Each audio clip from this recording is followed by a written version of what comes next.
How would the contestants from Fear and Hunger Termina fare against a dungeon of Fear and Hunger?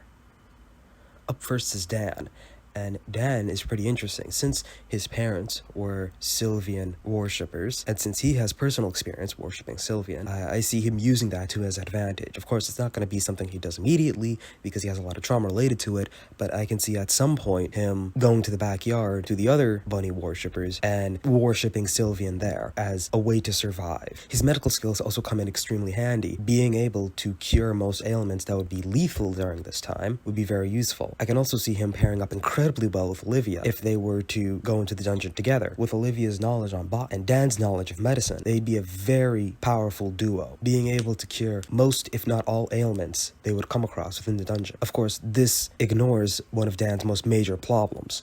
He is physically weak, so unless he pairs up in a trio with someone else stronger and Olivia, I doubt him making it very far. Then again, he could always just make it to caves and fistfight Pocket Cat. Next up is Abella. Abella, I think, would fare much better in the dungeon, mostly due to her mechanical skill. I can see her setting up a lot of traps, and given enough time beforehand, she could definitely tilt the playing field in her favor. She is also very physically strong, being able to rip off entire limbs with the throw of a wrench. Although this wrench toss works incredibly well against lighter enemies in Termina, and by lighter, I mean lighter in comparison to the enemies in the dungeon. The one major problem she has, though, is that she's not very survivalist. Her resourcefulness is incredibly useful, but it only pertains to engineering. She wouldn't be able to forage food on her own, so she would need someone like Olivia or August to help her out with food, medicine, and anything else she is not inclined to know, since her knowledge base is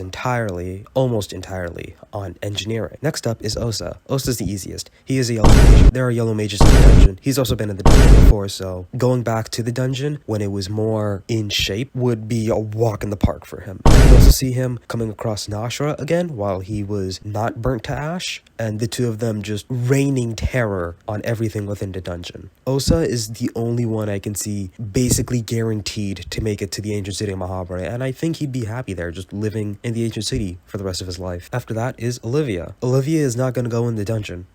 She's gonna go up to the steps of the dungeon, take one whiff of the air, and turn right back around. If she does somehow, by some absolute miracle, make it into the dungeon, she's going to get absolutely wombo comboed. I mean, her wheelchair is gonna get stuck on basically every rock, anything out of turn in the dungeon. While yes, she has the ability to poison enemies, and the poison ability she has is very, very strong. She can only do that with the right herbs, and even if she does, like best case scenario, she has the right herbs, poison isn't really gonna do much against an 8-foot tall, 5 bazillion pound death machine, which is the average Fear and Hunger guard. The only way I can see Olivia really making it is if she teams up with another contestant. Contestant she would team up with is a secret for later. Ooh. Next up is Karen. Karen, a lot like Olivia, would take one whiff of the air and turn right back around. Her logic is much too dead set on not dying for her to go into the dungeon. Karen, I believe, with her stubbornness alone, would be the only person who would not go into the dungeon by any means. Just,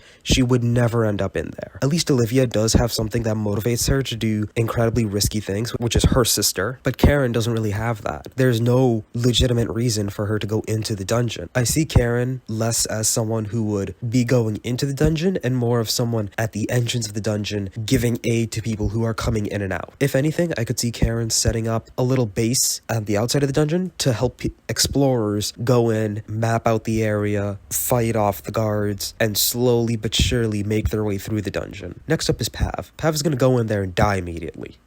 Next up is Marco. This is the one that I believe is most likely to team up with Olivia, along with Tanaka. The three of them would be the most powerful trio the dungeon has ever seen. Olivia, with her ability to heal people, with even the most basic of herbs, would be able to keep Marco and Tanaka healthy while they traverse the dungeon and destroy everything with their sheer strength. The absolute unit of this trio, I believe, would invoke so much psychological damage to their enemies that guards would run away from them if given the chance. Marco on his own, though, I don't really see making it too far through the dungeon. While yes, he has the physical strength, he just doesn't have the knowledge to survive and forage on his own. Next up is Levi, and Levi I think is really interesting because while yes, he has his heroin addiction, there's a lot of opium in the dungeon. I feel like opium would be a substitute for heroin for Levi. Without his cravings, I think Levi would fare pretty averagely. He isn't exactly exceptional at anything. He is a sharpshooter for sure, but there isn't any gunpowder in the dungeon. Maybe they could use a very old version of the musket. There were very primitive versions of guns during this time period, so if Levi was given access to that, I think he would fare pretty well. Other than that, I really don't see him making it even to prisons, or if he makes it to the prison, he's not making it past prison. Marina, a lot like Karen, would turn around at the front door. If she does manage to go in, she is not going to fare too well, considering that her only major strength is like her hobby. Magic in the dungeon is powerful, but Marina's magic is not strong enough to fight off some of the enemies in the dungeon. And considering how uncomfortable she gets exploring the reasonably, or far, not even reasonably, the far better maintained tunnels in Prahevel, I can only imagine the psychological toll she would take from the decrepit caverns of the dungeon. At most, I can see Marina making it to basement before she either turns around or gets killed. Although that is very different if she teams up with someone. Next up is Samy, who I think would absolutely team up with Marina, no questions asked. I feel like Samy and Marina would be a very interesting duo, because on their own, Samy would be pulling a lot of the weight, but Marina would have control over what the duo get done, since Samy is basically subservient to whatever Marina wants. But if Marina were to die in the dungeon, which is also very likely, whether it be from disease or getting clobbered by a guard, I think Samy would go absolutely ballistic. Other than just completely destroying everything in the dungeon, and she would absolutely destroy everything in the dungeon.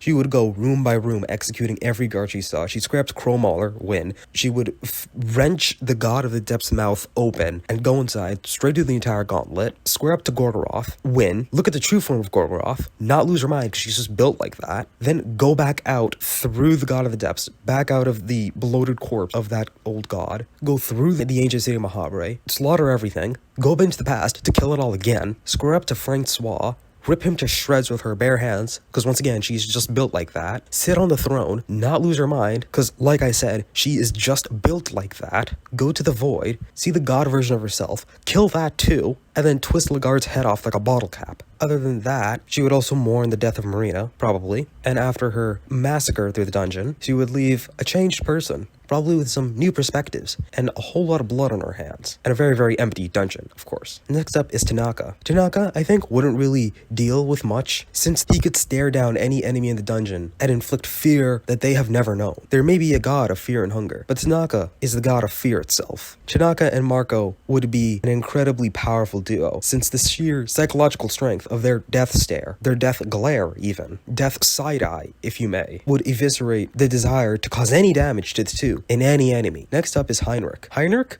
would set up a little BBQ at the head of the dungeon, like at the very front, and he would sell hot dogs to people coming in and out, and they would be really tasty, I think. I don't really know what else he would do. He make hot dog. Next up is Caligura. Finally is August. August would walk into the dungeon, and the dungeon itself would shudder at his presence. Considering that he is the descendant of Ragnvaldr, he would very much have a lot of the strength, physical strength, and mental strength to make it through the dungeon. And if we're assuming that Ragnvaldr and descendant of Ragnvaldr, other than wiping the dungeon clean, like Samy, I could also see the two being able to beat Lagarde in the void, or at least one of them going into the void to fight Lagarde. Afterwards, I can also definitely see the two of them sharing a pristine, traditional, old guard meal and some tea, made by Heinrich, of course. Other than that, and I should also probably get to editing this mess. Later.